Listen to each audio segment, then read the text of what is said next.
अस्सलाम वालेकुम क्लास, ये हमारा सेकंड लेक्चर है। ठीक है, पीपीटी मैंने फर्स्ट और सेकंड दोनों लेक्चर का साथ में ही बनाया है, वीडियोस यहाँ पे अलग होंगे। ठीक है, तो यहाँ पे हम देखेंगे डाइजेस्टिव स्ट्रक्चर इन्वर्टिब्रेट्स का जो डाइजेस्टिव स्ट्रक्चर है उनकी डाइवर्सिटी देखेंगे, उनकी वेरिएशन देखेंगे कि कैसा डिफरेंस है। ठीक है ना, उनमें क्या क्या डिफरेंस है, हर जो आपके पास इन्वर्टिब्रेट है उनमें डाइजेस्टिव स्ट्रक्चर जो है वो कैसे होते हैं वो हम देखेंगे। Wide range of digestive adaptations हमें नज़र आ रहे होते हैं इन्वर्टिब्रेट्स में, जो कि डिपेंड करते हैं उनके डाइट पे, उनके हैबिटेट पे और उनके कम्प्लेक्सिटी पे कि भाई वो कितना कम्प्लेक्स है, उसी तरह का उनका डाइजेस्टिव स्ट्रक्चर मौजूद होगा। ठीक है, इनका जो है वो digestive structure simple intracellular digestion से लेकर कंप्लीट एलिमेंट्री कैनाल तक भी जाता है। यानी कि बहुत सिंपल भी हो सकता है कि इंट्रासेलुलर डाइजेशन हो सकता है, एक सेल के अंदर डाइजेस्ट हो रहा है, या फिर इनके अंदर कंप्लीट एलिमेंट्री कैनाल भी हो सकते हैं, जैसे कि मैमल वगैरह के अंदर मौजूद होता है। ठीक है, इसमें सबसे पहले हम स्पंजेस को देख लेते हैं, जो कि हमने पीछे फिल्टर फीडिंग में भी देखा था। ठीक है, इसमें क्या कुछ हो रहा था, तो इनके अंदर एक प्रॉपर या फिर ट्रू गट इनके अंदर मौजूद नहीं होता, डाइजेशन जो है वो सेल के अंदर ही हो रहे होते हैं। ठीक है, इसमें वाटर फ्लो हो रहा होता है through processes into central cavity. ठीक है, यहाँ पे जो सेंट्रल कैविटी आपको नज़र आ रहा है उसके अंदर जो है इर्द गिर्द के सराउंडिंग जो पोर्स है, ठीक है, वहाँ से अंदर जा रहे होते हैं। क्या जा रहा होता है, पानी जा रहा होता है। फिर उनके साइड पे जो है कोइनोसाइट्स कॉलर सेल्स होते हैं, जो कि फूड पार्टिकल्स को ट्रैप कर लेते हैं। पानी अंदर जा रहा होता है और पानी के अंदर जो है फूड पार्टिकल्स जो होते हैं उनको कोइनोसाइट्स जो है वो अंदर से ट्रैप कर लेता है। ठीक है, फिर यहाँ पे इंट्रासेलुलर डाइजेशन जो है वो एकर होता है इन फूड वैक्यूल। ठीक है, तो यहाँ पे क्या हुआ है, वाटर अंदर फ्लो हो रहा है पोर्सेस के ज़रिए, और उन्हीं पोर्स के ऊपर कोइनोसाइट्स होते हैं, डिफरेंट जो आपके पास कॉलर सेल्स हैं, जो यहाँ आपको पिक्चर में भी शो हो रहा है, वो होते हैं। उनके अंदर क्या हो रहे होते हैं, ट्रैप हो रहा होता है फूड पार्टिकल, फिर वो फूड वैक्यूल जो है फूड वैक्यूल बन जाता है, और वहाँ पे इंट्रासेलुलर डाइजेशन हो रहा होता है। एडेप्टेशन इनका हमें पता है, फिल्टर फीडर्स है ये। ठीक है, और सूटेड है किस चीज़ के लिए, सेडिमेंट्री लाइफ के लिए। ठीक है, देन हमारे पास निडेरियन आते हैं जिसमें हाइड्रा और जेलीफिश वगैरह मौजूद है। इनका गैस्ट्रोवेस्कुलर कैविटी मौजूद होता है, लेकिन इनकी ओपनिंग सिर्फ एक ही होती है। ठीक है, इसको भी आप पिक्चर में देख लें, यहाँ पे जो सबसे जो दरमियान में जो होलो सा स्ट्रक्चर है वो गैस्ट्रोवेस्कुलर कैविटी है, और इनका जो है माउथ एक ही ओपनिंग इनके अंदर मौजूद है। Tentacles capture prey and bring it into the mouth. इसके साइड पे जो टेंटिकल्स नज़र आ रहे हैं आपको, वो प्रे को क्या करता है, वो प्रे को कैप्चर करता है और माउथ के अंदर लाता है। Extracellular digestion in cavity followed by intracellular digestion in cells. यहाँ कैविटी जो गैस्ट्रोवेस्कुलर कैविटी है, यहाँ पे एक्स्ट्रा सेलुलर क्या हो जाता है, डाइजेशन हो जाता है, फिर वो इंट्रा सेलुलर डाइजेशन सेल्स के अंदर, सेल्स की तरफ वो चला जाता है। इनके अंदर एडेप्टेशन क्या है, एक सिंपल सेक लाइक गट मौजूद है। ठीक है, और distribute nutrients to all cell. पहले यहाँ पे गैस्ट्रोवेस्कुलर जो कैविटी है वहाँ पे क्या हो रहा होता है, डाइजेस्ट हो रहा होता है, फिर वो इर्द गिर्द के जितने भी सेल्स हैं उनके अंदर जाके इंट्रासेलुलर डाइजेशन हो रहा होता है। फिर तमाम जो सेल्स हैं उनको उनमें जो है वो न्यूट्रिएंट डिस्ट्रीब्यूट हो रहे होते हैं। ठीक है, देन हमारे पास क्या आ रहे हैं, प्लेटफॉर्म्स आ रहे हैं जिसको प्लेटीहेलमेंट्स कहते हैं। ठीक है, इसके अंदर डाइजेस्टिव स्ट्रक्चर जो है ब्लाइंड गट होते हैं, एनस इनके अंदर नहीं होता, और इनके अंदर भी एक ही ओपनिंग होती है जिसको हम माउथ कह सकते हैं। ठीक है, तो मैकेनिज्म क्या है, फेरिंग्स सक्स इन फूड। यहाँ पे जो फेरिंग्स आपको नज़र आ रहा है, इसके अलावा यहाँ पे जो पॉइंट है इसको क्या कहते हैं, इसको माउथ कहते हैं, और यहाँ से फूड जो है वो अंदर की तरफ फेरिंग्स में चला जाता है। फिर ये जो आपके पास ब्रांचिंग नज़र आ रही है, ये गट की ब्रांचिंग है जो कि डिस्ट्रीब्यूट करता है किस चीज़ को, न्यूट्रिएंट को। यानी कि फेरिंग्स के अंदर जो डाइजेशन वगैरह हो रही है, इंटेस्टाइन के अंदर जो डाइजेशन हो रही है, वो पूरे बॉडी के अंदर जो है in the form of branches जो है न्यूट्रिएंट को सेल्स को डिस्ट्रीब्यूट कर रहे हैं। ठीक है, इसके अलावा एडाप्टेशन की बात करते हैं, good for simple flatten bodies. अगर फ्लैटन कोई बॉडी हो एनिमल का, तो ये आपके पास जो सिस्टम है ये जो आपके पास स्ट्रक्चर है वो बहुत हेल्पफुल होता है। Limit size due to no anus, इनके अंदर भी एनएस नहीं होता तो इनका साइज भी लिमिट होता है।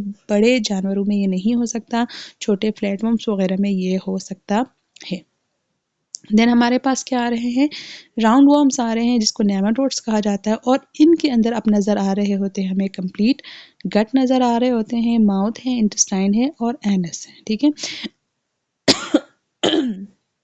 सॉरी। मैकेनिज्म इनका ये है, यूनिडायरेक्शनल फ्लो होता है, अलाउ कंटिन्यूअस फीडिंग, यानी कि यूनिडायरेक्शनल है। अब पहले में क्या था, एक ही ओपनिंग थी तो यूनिडायरेक्शनल वो नहीं था, एक ही ओपनिंग थी, इसी से वो फूड को इंटेक कर रहे थे और वेस्ट को वहीं से रिमूव कर रहे थे, ठीक है। तो ये यूनिडायरेक्शनल नहीं थे, लेकिन अब यहाँ पे यूनिडायरेक्शनल आ गया कि एक ही डायरेक्शन में ये क्या हो रहा है, फ्लो हो रहा है। तो माउथ से ये अपने फूड को लेता है, ठीक है, और एनएस को जो है, एनएस से जो है यहाँ से रिमूव कर दे, तो एक कंटिन्यूअस फीडिंग इनके अंदर मौजूद होता है। Digestive enzyme break down protein fat in carbs. अब यहाँ पे डाइजेस्टिव एंजाइम्स क्या कर रहे होते हैं, यहाँ पे ब्रेक डाउन कर रहे होते हैं प्रोटीन को, फैट्स को और कार्बोहाइड्रेट्स को। इनके अंदर एडेप्टेशन क्या है, मोर एफिशिएंट न्यूट्रिएंट एब्जॉर्प्शन और सपोर्ट हायर एक्टिविटी। अब यहाँ से थोड़ा काम जो है, छोटी एक्टिविटीज़ जो है वो हाई होना शुरू हो गया है, ठीक है। हम कम्प्लेक्सिटी की तरफ जा रहे हैं, तो मोर एफिशिएंटली यहाँ पे न्यूट्रिएंट को एब्जॉर्ब किया जाता है और हायर एक्टिविटी को यहाँ पे सपोर्ट किया जाता है। देन हमारे पास क्या आ रहा है, एनालिट्स आ रहा है जिसमें अर्थवर्म है, लीच है, ठीक है। ये सारी चीज़ें आपको एनालिट्स में आते हैं। तो इसमें क्या होता है, tube like gut with specialised region. Tube like gut इनका होता है, जिस तरह इंटेस्टाइन वगैरह होता है इस तरह का एक स्ट्रक्चर होता है। इनके अंदर रीजन्स जो है उसको डिवाइड किया गया। सबसे पहले इंजेक्शन के लिए माउथ है, सकिन करने के लिए फूड को फेरिंग्स हैं, ठीक है ना। उसके बाद क्रॉप, एक इनके अंदर एक क्रॉप, एक डिफरेंट ऑर्गन है जिसमें स्टोर किया जाता है फूड को। फिर इनके अंदर गेजर्ट आ जाता है जिसमें ग्राइंड करते हैं फूड को मैकेनिकली, ठीक है। फूड को मैकेनिकली गिजर्ट में ग्राइंड किया जाता है, और उसके बाद इंटेस्टाइन आता है जिसमें केमिकल डाइजेशन और एब्जॉर्प्शन वगैरह होता है। इसमें एफिशिएंट है फॉर सॉइल फीडिंग और ब्लड फीडिंग। ब्लड फीडिंग और सॉइल फीडिंग वाले जो एनिमल्स हैं उनके लिए ये एफिशिएंट होता है, जैसे कि आपके पास अर्थवर्म है और लीच वगैरह है, ठीक है। उसके भी स्ट्रक्चर को ज़रा एक दफ़ा आप देख लें। देन हमारे पास क्या आ रहे हैं, आर्थ्रोपोड्स आ जाते हैं। आर्थ्रोपोड्स में क्या है, आपके पास इंसेक्ट्स हैं, क्रस्टेशियंस हैं, ये सारी चीज़ें आ रही होती है। डाइजेस्टिव अब थोड़ा सा हमारे पास मज़ीद क्या हो गए हैं, कम्प्लेक्स हो गया है। कंप्लीट एलिमेंट्री केनाल इनके अंदर मौजूद होता है, ठीक है, जो कि डिवाइड हुआ होता है फोर गट, मिड गट और हाइंड गट में।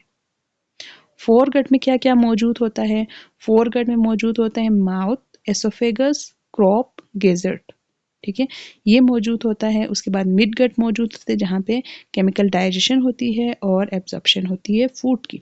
उसके बाद लास्ट में हमारे पास हाइंड गट मौजूद होता है, इसमें वाटर एब्जॉर्प्शन होता है और फीसिस फॉर्मेशन होता है।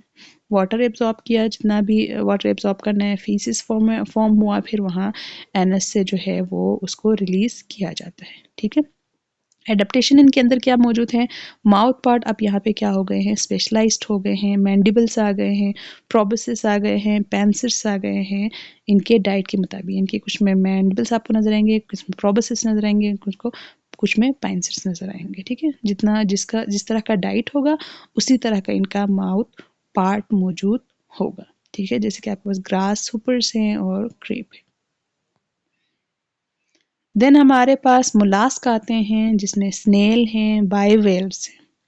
इनका डाइजेस्टिव सिस्टम जो है मज़ीद थोड़ा सा क्या हो गया है, डिफरेंट हो गया है। वेरिएबल इनके अंदर मौजूद होते हैं, इनकी हर एक का सेम नहीं होता। जितने भी मोलास्क हैं उन सब का सेम नहीं होगा, थोड़ा सा डिफरेंस हमें नज़र आ जाएगा, थोड़ा सा वेरिएशन हमें नज़र आ जाएगा, ठीक है। इनके अंदर एक स्पेशलाइज स्ट्रक्चर मौजूद होता है जिसको क्या कहते हैं, रेड्यूला कहा जाता है, जो कि स्नेल के अंदर मौजूद होता है, जो कि फूड को स्क्रैप करता है, ठीक है ना। स्क्रैप करने के लिए फूड को रेड्यूला मौजूद होता है। बाइवेल्व के अंदर ये आपके पास क्या है, गिल्स मौजूद होते हैं, जो कि फिल्टर फीडिंग के लिए हेल्पफुल होता है, ठीक है। आपके पास यहाँ पे रेड्यूला स्ट्रक्चर नज़र आ रहा होगा आपके पास उसमें डायग्राम में, ठीक है। स्नेल के अंदर मौजूद होता है और ये स्क्रैप यानी कि खुरजने के काम आता है, ठीक है ना। खाने को जो आपके पास खाना है उसको मज़ीद क्या करने के लिए स्मॉल पीसेस में डिवाइड करने में हेल्प करता है, ठीक है। और बाइवेल का हमने कहा ये फिल्टर फीडर्स होते हैं, तो ये गिल को ही यूज़ कर रहे होते हैं, ठीक है। एक्स्ट्रा सेलुलर डाइजेशन होता है विथ डाइजेस्टिव ग्लैंड्स। इनका जो है वो इनका भी सेल के अंदर डाइजेशन नहीं होता, एक्स्ट्रा सेलुलर होता है। और इनके अंदर डाइजेस्टिव ग्लैंड, डिफरेंट ग्लैंड्स मौजूद है जहाँ से क्या हो रहे होते हैं, डिफरेंट सिक्रेशंस हो रही होती है, डाइजेस्टिव इंजाइम्स प्रोड्यूस हो रहे होते हैं जो कि हेल्प कर रही होती है डाइजेशन में। इनके अंदर इसकी अगर एडेप्टेशन की बात करें तो स्क्रैपिंग, ग्राइंडिंग और फिल्टर फीडिंग के लिए स्पेशलाइज्ड ऑर्गन मौजूद होते हैं, ठीक है ना। स्पेशलाइज्ड होते हैं ये खुद, ताकि वो स्क्रैप कर सके, ग्राइंड कर सके और फिल्टर फीड कर सके। देन हमारे पास एकाइनोडर्म्स आते हैं जिसमें स्टार फिश और सी अर्चिन्स वगैरह मौजूद हैं। इनका डाइजेस्टिव स्ट्रक्चर, इनके अंदर जो यूनिक स्ट्रक्चर है वो इनके अंदर 2 स्टमक मौजूद होते हैं। एक कार्डियक स्टमक कहते हैं और दूसरा पायलरिक जो है वो स्टमक हम इनको कहते हैं। इसमें होता क्या है, starfish can evert the cardiac stomach to digest prey externally, ठीक है। यहाँ पे स्टार फिश जो है, स्टार फिश की अगर हम बात करें तो कार्डियक स्टमक का क्या काम होता है, वो जो है वो इवर्ट हो जाता है ताकि क्या कर सके, डाइजेस्ट करें प्रे को एक्सटर्नली, एक्सटर्नली ही इसको डाइजेस्ट कर लेता है। करने के बाद जो पायलरिक स्टमक है वो न्यूट्रिएंट को एब्जॉर्ब करता है, पायलरिक स्टमक, और उसके इर्द गिर्द के जो डक्ट्स मौजूद हैं वो क्या करता है, उस न्यूट्रिएंट को एब्जॉर्ब करते हैं। कि डाइजेस्ट करता कौन है, जो कार्डियक स्टमक है वो करता है, और एब्जॉर्ब कौन करता है, जो पायलरिक स्टमक है वो उसको एब्जॉर्ब करता है, ठीक है। इनके अंदर एडेप्टेशन क्या है, suited for predation on bivalve and slow moving lifestyle. यानी कि ये अगर ये प्रीडेटर्स हैं तो इनके लिए ये बायोवेल्व के ऊपर प्रीडेशन करने में हेल्पफुल होता है और स्लो मूविंग लाइफस्टाइल इनका होता है। चलिए, थैंक यू सो मच। ये हमारा सेकंड लेक्चर था। कोई भी क्वेश्चन हो तो आप ग्रुप में पूछ सकते हैं। Thank you so much.